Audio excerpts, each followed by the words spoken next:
इस क्वेश्चन में बोला है कि एक प्लेन है और प्लेन पास हो रहा है अल्फा बीटा गामा से, और ये प्लेन इसके साथ इस कोनिकॉइड के साथ यहाँ पर एक सेक्शन क्रिएट कर रहा है, और सेक्शन क्या है? Rectangular hyperbola. उसने ये चीज़ क्वेश्चन में ही बोल दिया है कि अगर हम इस प्लेन से यहाँ पर इस कोनिकॉइड को कट कर रहे हैं तो जो सेक्शन होगा वो रेक्टेंगुलर हाइपरबोला होगा। अब क्वेश्चन में बोला है कि टच द कोन, ये प्लेन इस कोन को टच कर रहा है, तो आप कैसे इसको प्रूव करोगे? तो सबसे पहले हम लेते हैं प्लेन। अब प्लेन पास किससे हो रहा है? अल्फा बीटा गामा से। तो हम यहाँ पर एक इक्वेशन निकाल लेंगे। हमने पीछे प्लेन के चैप्टर में पढ़ा है कि कैसे हम अगर पॉइंट दिया गया हो, डायरेक्शन कोसाइन दिए गए हो, तो हम कैसे प्लेन की इक्वेशन को निकाल सकते हैं। तो यही है, यहाँ पर L और x माइनस x1 होता है, ऐसी plus m y minus y1 और n z माइनस z1। तो यहाँ पर x1 की वैल्यू आपकी अल्फा हो गई, y1 की वैल्यू आपकी बीटा और z1 की वैल्यू क्या होगी? आपकी गामा। इस क्वेश्चन में यहाँ पर रखा तो प्लेन की इक्वेशन आ गई, ठीक है। अब लेकिन ये इसमें हमें LMN की वैल्यू तो पता नहीं है, बेसिकली LMN ही यहाँ पर आगे हमें इनको सॉल्व करना है। तो थोड़ा क्या करते हैं इसमें, अब L की मल्टीप्लाई अंदर कर लेते हैं, ऐसे M की मल्टीप्लाई अंदर और N की मल्टीप्लाई अंदर, ठीक है। तो LX माइनस यहाँ पर L, यहाँ पर अल्फा हो जाएगा। तो जो माइनस वाली टर्म होंगी इधर, जो माइनस वाली टर्म होंगी उनको दूसरी तरफ ले जाएंगे, ठीक है। ये इधर आ गया और इसको हमने मान लिया P, ठीक है। अगर आपसे P की वैल्यू पूछे तो P की वैल्यू होगी ये, ठीक है। तो ये वैसे पूरी इक्वेशन थी।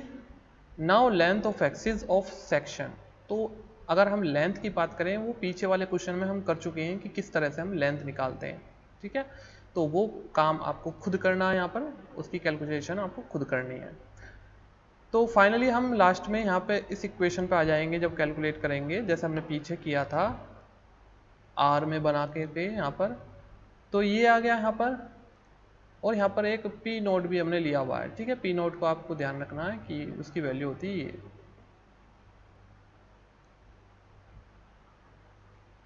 अब यहाँ पर हम क्या करेंगे, इस P की वैल्यू को, क्योंकि P नोट स्क्वायर जो है इसमें P भी आ रहा है और P की वैल्यू क्या थी ये, इसको भी यहाँ पर रख देंगे। तो फाइनली हमारे पास पूरी इक्वेशन बन के ये है, आ गया, ठीक है। अब एक चीज़ देखिए यहाँ पर, उसने बोला था क्वेश्चन में कि जो भी सेक्शन बनेगा वो रेक्टेंगुलर हाइपरबोला होगा। तो रेक्टेंगुलर हाइपरबोला की कंडीशन होती है ये, ठीक है। मैंने कल भी बताया था कि अगर आपके दोनों आर क्या आ रहे हो पॉजिटिव, तो वो इलिप्स होता है वहाँ पर, ठीक है। लेकिन अगर यहाँ पर आपके आर क्या आ रहे हो अपोजिट साइन के और इक्वल आ रहे हो, तो वो आपका रेक्टेंगुलर हाइपरबोला हो जाएगा, ठीक है। अब यहाँ पर ये रेक्टेंगुलर हाइपरबोला की कंडीशन हमें पता चल चुकी है। अब थोड़ा यहाँ पे ये समझने वाली बात है कि इसका यूज़ क्या कैसे करेंगे। अब यहाँ पर देखिए, अगर आर स्क्वायर को हम x कंसीडर करें तो ये बेसिकली आपकी एक्स स्क्वायर हो जाएगा, और यहाँ पर ये आपका हो जाएगा x।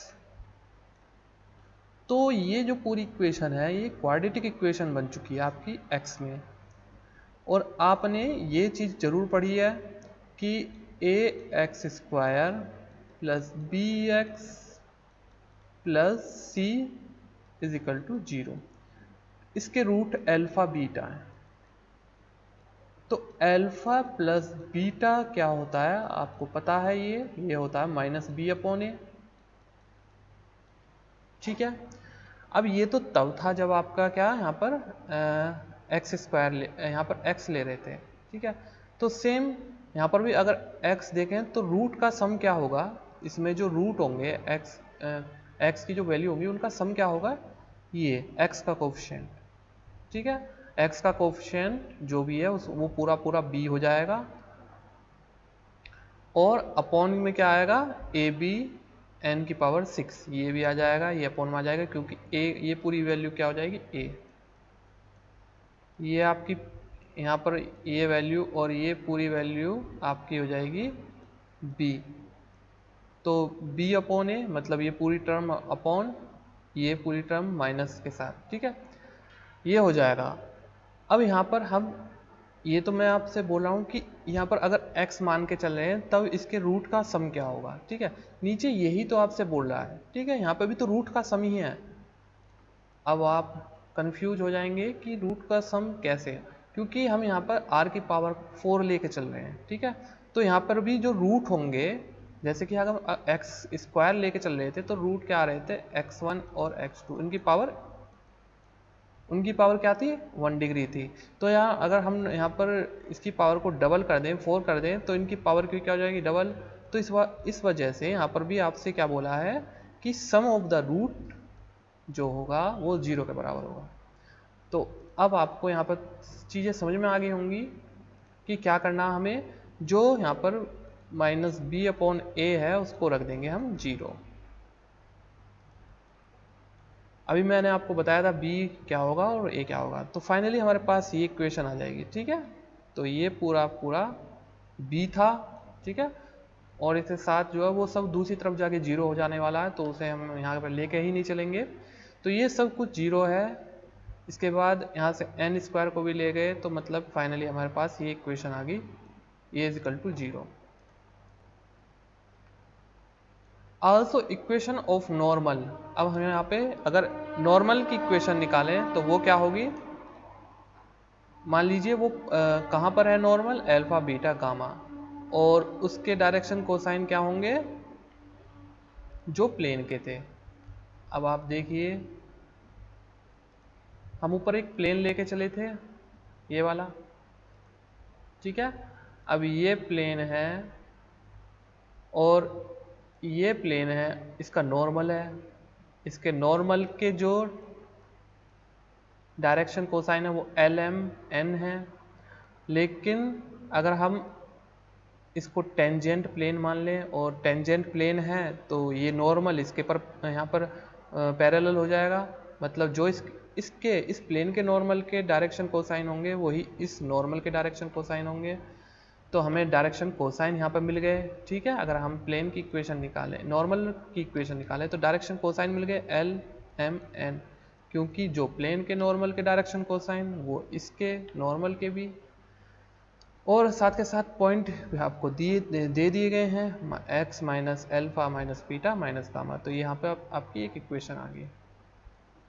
अब हम करेंगे, हम कर क्या रहे थे, हम बेसिकली LMN की वैल्यू ही ढूंढ रहे थे, ठीक है।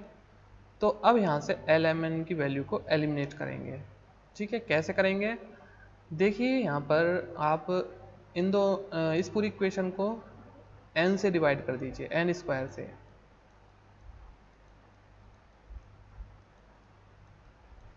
तो n से n स्क्वायर कैंसिल हो जाएगा, आपको बेसिकली वैल्यू चाहिए m square upon n square और l square upon n square. तो अगर हम l square upon n square की वैल्यू अगर ढूंढनी है तो हम इन दोनों टर्म को लेके चलेंगे, ठीक है। कैसे, इन दोनों को लेके चलेंगे तो l तो लेके आ जाएंगे इधर और z माइनस गामा को लेके आ जाएंगे इसके नीचे। तो x minus alpha over z minus gamma, ये आपका l अपॉन n। इसी तरह से आप इस बार क्या लेकर चलोगे, m ओवर n की वैल्यू निकालनी है तो इन दोनों को लेकर चलोगे, ठीक है। यहाँ से m ओवर n की वैल्यू आ जाएगी, और इन दोनों की जब वैल्यू निकल के आ जाएगी तो उनको रख देंगे कहाँ पर, यहाँ पर, ठीक है। सिंपली यहाँ पर इनका स्क्वायर कर देंगे तो दोनों तरफ स्क्वायर भी हो जाएगा यहाँ पर, और l स्क्वायर अपॉन इसकी वैल्यू उठा करके इस इक्वेशन में रख देंगे, और जो दूसरा आप m अपॉन n की वैल्यू निकालोगे उसको यहाँ पर रख दोगे, और फाइनली आपको जो इक्वेशन मिलेगी वो ये आ चुका है हमारा यहाँ पर कौन, जो कि क्वेश्चन में चाहिए था। और इस कोण का रेसिप्रोकल कोण अगर हम निकालें तो वही हमारा आंसर हो जाएगा। तो यहाँ पर हमने क्या किया, इस वाले कोण का रेसिप्रोकल कोण निकाला। और रेसिप्रोकल कोण कैसे निकालते हैं ये मेरे आप कोण वाली वीडियो में जाकर देखिए, वहाँ पर मैंने बताया हुआ है कि कैसे हम किसी भी कोण का रेसिप्रोकल कोण निकालते हैं। नेक्स्ट क्वेश्चन में आपसे पूछा है रियल सर्कुलर सेक्शन। तो यहाँ से एक आधा क्वेश्चन बन जाता है। आपको कोई भी यहाँ पर कॉनिकॉइड दे देगा और आपसे बोलेगा कि उसका रियल सर्कुलर सेक्शन निकालिए। तो ऐसे क्वेश्चन को सॉल्व कैसे करेंगे? सबसे पहले जो आपको इक्वेशन यहाँ पर दी गई है उस इक्वेशन में क्या करोगे आप, lambda x square plus y square plus z square, ये एक बार करोगे प्लस, ठीक है, और एक बार करोगे यहाँ पर माइनस। तो मैंने वही किया है। ये जो इक्वेशन यहाँ पर है इसमें एक बार मैंने इस चीज़ को कर दिया प्लस, एक बार कर दिया माइनस, ठीक है। तो आ गया ये यहाँ पर माइनस वाली टर्म पहले ले ली और प्लस वाली हमने बाद में ले लिया, और ये बचा कांस्टेंट, ठीक है। यहाँ पे आप कांस्टेंट कहाँ पे नज़र आ रहा है, ये, ठीक है। तो कांस्टेंट को किया हमने लैम्डा से ऊपर नीचे मल्टीप्लाई, तो इस पर भी कोई फ़र्क नहीं पड़ेगा यहाँ पर, ठीक है। तो इसको लिख लेंगे दूसरे वाली टर्म के साथ, ठीक है। तो ये आप देख सकते हैं। तो हर क्वेश्चन में इसी तरह से आपको चलना है कि आप पहले इसको प्लस माइनस करेंगे और जो कांस्टेंट आएगा उसमें भी लैम्डा ऊपर नीचे मल्टीप्लाई करके, और उसको लास्ट वाली टर्म में जो भी वो प्लस हो रहा है तो प्लस करेंगे और माइनस हो रहा है तो माइनस करेंगे। तो लैम्डा यहाँ पे कॉमन निकाल के बाहर कर दिया तो ये बचेगा -8/λ। चलिए इसके बाद हम क्या करेंगे, इसमें से अब उठाएंगे इतने पार्ट को और इसको कर लेंगे थोड़ा सिंप्लीफाई। ये मैंने कर लिया इसको सिंप्लीफाई। सिंप्लीफाई करने का मतलब ये है कि एक्स स्क्वायर वाली टर्म एक साथ लेंगे, वाई स्क्वायर की एक साथ और जेड स्क्वायर की एक साथ। तो ये जो भी आया है यहाँ पर रिप्रेजेंट टू प्लेन, यहाँ पर क्या रिप्रेजेंट कर रहा है, दो प्लेन को रिप्रेजेंट कर रहा है, ठीक है। प्लेन की इक्वेशन वैसे आपने यहाँ पे सिंपल आपने 1 डिग्री की इक्वेशन पढ़ी होगी, लेकिन यहाँ पर दो प्लेन है इसलिए 2 डिग्री के यहाँ पर वेरिएबल आ रहे हैं। Then this plane will meet the conicoid in circular section. तो यहाँ पर ये किस तरह से उसको मीट करेंगे जो आपका यहाँ पर कॉनिकॉइड सर्कुलर सेक्शन में। तो अब आगे आप क्या करोगे, आपको निकालनी है लैम्डा की वैल्यू। बेसिकली यहाँ पर लैम्डा की वैल्यू निकालनी है और उसको यहाँ पर पुट करना है, तो आपको वही सर्कुलर सेक्शन यहाँ पर मिल जाएगा, ठीक है। तो लैम्डा की वैल्यू निकालेंगे कैसे, the above equation represent two plane. तो ऊपर वाली इक्वेशन अगर हम बोल रहे हैं कि वो दो प्लेन को रिप्रेजेंट कर रहा है, तो उसके लिए डिस्क्रिमिनेंट आपने जो है पहले चैप्टर में पढ़ा हुआ है वो वहाँ पर लगाना है, ठीक है। तो क्या होता है, जैसे आपका ए एक्स स्क्वायर का कोफिशिएंट ए होता है और ये बी होता है और ये सी होता है, ठीक है। तो आपने कुछ इस टाइप पढ़ा होगा, A B C F G H F G H. तो वही चीज़ यहाँ पर हमने लगाई है, ठीक है। तो ए की वैल्यू क्या है यहाँ पर 1 - लैम्डा, बी की वैल्यू क्या है 2 - लैम्डा, सी की वैल्यू क्या है 6 - लैम्डा, ठीक है। और बाकी हमारे पास एफ यहाँ पर जी एच ये टर्म मिसिंग है, तो इनको हम 0 0 मान लेंगे, ठीक है। अब यहाँ पर इसको कर लेना सॉल्व और लैम्डा की वैल्यू निकालनी है। ये हमने इसको किया सॉल्व और यहाँ पर लैम्डा की वैल्यू निकाल ली। तो लैम्डा की वैल्यू जो मीन वैल्यू होगी लैम्डा की, जो बीच में बिल्कुल होगी, ठीक है, जो बिल्कुल मीन वैल्यू है, मीन वैल्यू का मतलब 2 यहाँ पर मीन वैल्यू है, ठीक है, बीच में आ रही है बिल्कुल। तो वो आपका रियल सर्कुलर सेक्शन यहाँ पर प्रोवाइड कराया गया। तो कहने का मतलब ये है कि इस लैम्डा की वैल्यू जो आएगी यहाँ पर 2, इसको उठा के आपको सीधा यहाँ पर रखना है, ठीक है, यहाँ पर। और जैसे यहाँ पर रखोगे तो आपको प्लेन मिल जाएंगे, वो प्लेन मिल जाएंगे जो क्वेश्चन में पूछा था। तो यहाँ पर वो प्लेन आ गए, ठीक है। इसके बाद इसको थोड़ा सिंप्लीफाई किया और सिंप्लीफाई करके आपको ये वाली इक्वेशन आ गई रिड्यूस हो करके। अब ये आप देख सकते हो यहाँ पर दो प्लेन हैं, दोनों प्लेन को कैसे फैक्टराइज कर दो इसको, ठीक है। फैक्टराइज कर दिया हमने। ये कुछ फॉर्मूला आप उस तरह से लगा सकते हो, ए स्क्वायर माइनस बी स्क्वायर वाला, ठीक है। क्या फॉर्मूला होता है ए स्क्वायर माइनस बी स्क्वायर का, ए प्लस बी ए माइनस बी। तो ये वो आ गया। तो एक प्लेन आपका ये हो गया, एक प्लेन ये हो गया। तो ये आपसे पूछा था क्वेश्चन में और ये हमने यहाँ पर कर दिया इसको सॉल्व। ये दो क्वेश्चन आपको खुद करने हैं, पीछे जैसे मैंने कराया था बिल्कुल सेम प्रोसीजर लगाना और आपको आंसर बिल्कुल सही सही मिल जाएगा। नेक्स्ट क्वेश्चन अब यहाँ पर है, ठीक है। यहाँ पर भी रियल सर्कुलर सेक्शन निकालने हैं, लेकिन इक्वेशन इस टाइप से दी हुई है इस बार, ठीक है। पहले तो वहाँ पर x square plus y square plus z square था, तो यहाँ पर लेकिन इक्वेशन यहाँ पर अलग है। तो अगर इस टाइप की अगर आपको इक्वेशन मिलती है तो कैसे उसको सॉल्व करोगे? फर्स्ट ऑफ ऑल आप यहाँ पर इस इक्वेशन को कन्वर्ट करने की कोशिश करोगे स्पेयर की इक्वेशन में, ठीक है। अब स्पेयर की इक्वेशन क्या होती है आपको अगर याद हो, x square plus y square plus z square.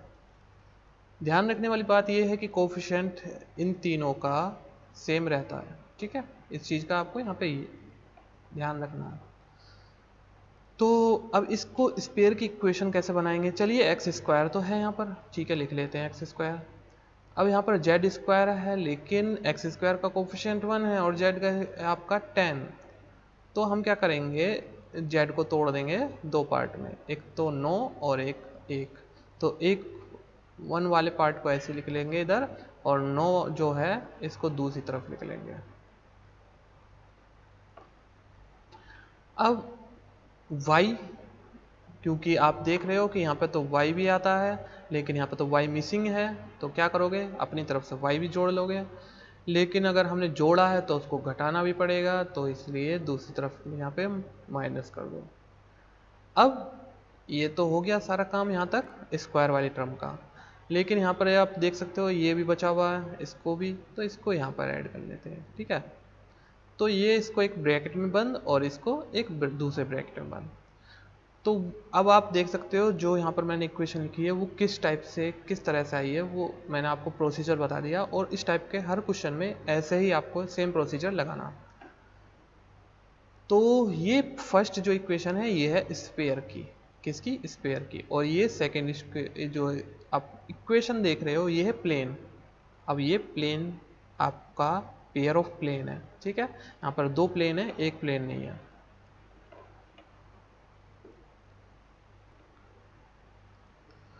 तो हम क्या करेंगे, हम यहाँ पर मैंने लिखा हुआ है कि ये represent the equation of sphere, ठीक है, और ये दूसरी equation represent the equation of planes. तो अब इस इक्वेशन को इस तरह से मान सकते हैं, ए स्क्वायर माइनस माइनस मान लीजिए, ठीक है, ये माइनस है, ए स्क्वायर माइनस बी स्क्वायर। तो आपको फॉर्मूला पता है ए प्लस बी और ए माइनस बी। तो इसको हमने दो पार्ट में तोड़ दिया, और हमें यही तो चाहिए था, हमें क्या चाहिए था, प्लेन चाहिए। पिछले क्वेश्चन में भी हमने क्या निकाला था, प्लेन, और यहाँ भी हम क्या कर रहे हैं, प्लेन की इक्वेशन ही चाहिए थी। तो अब आप ये आपका एक प्लेन हो जाएगा और ये आपका दूसरा प्लेन हो जाएगा। इसको लैम्डा से और इसको म्यू से डिनोट करेंगे। तो इस तरह से आप यहाँ पर ये क्वेश्चन कर लोगे। अगर आपको कोई क्वेश्चन दिखाई देता है तो इस तरह से आप उसको सोल्व कर लेना।